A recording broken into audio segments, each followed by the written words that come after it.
A campus area network, or a CAN, a CAN, interconnects different buildings on a campus. Not just a university campus, although that's one example, but lots of businesses have large business campuses. If you've ever been to Cisco's headquarters out in San Jose, they have an amazing number of buildings spread across their campus, and a CAN can interconnect those buildings. Let's take a simple example. Let's say that we've got these 5 different buildings. Let's pretend this is a university campus. What we could do, one option, is to have a central hub that everybody points back to, and we could interconnect all the buildings back to this one location. And the technology, the media that we might use to interconnect the buildings could be something like fiber optic cabling. That's going to give us the distance that we need.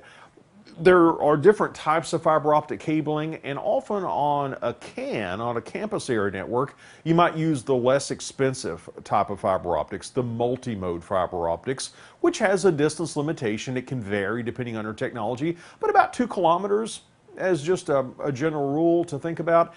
A 2-kilometer distance limitation is probably okay for a campus area network. You probably don't have your buildings separated by more than 2 kilometers, anyway, nearby buildings that are interconnecting.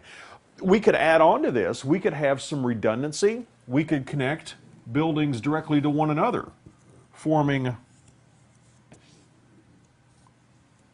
what's often referred to as a meshed topology. That way, if one link goes down, let's say we lose this link, we could still get from this building to the other building simply by going through that centralized site.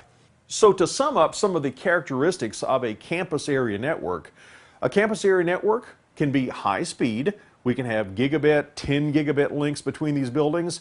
We're contained within a fairly localized geographical region within a campus area, nearby buildings, probably using fiber optic cabling.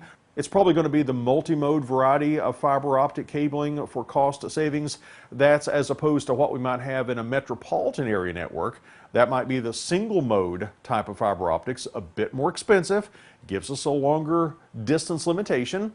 But on a campus area network, we probably don't need that. We could, but we probably don't need that. And we could add some redundancy just by interconnecting buildings to one another. That way we could lose one or more of these links.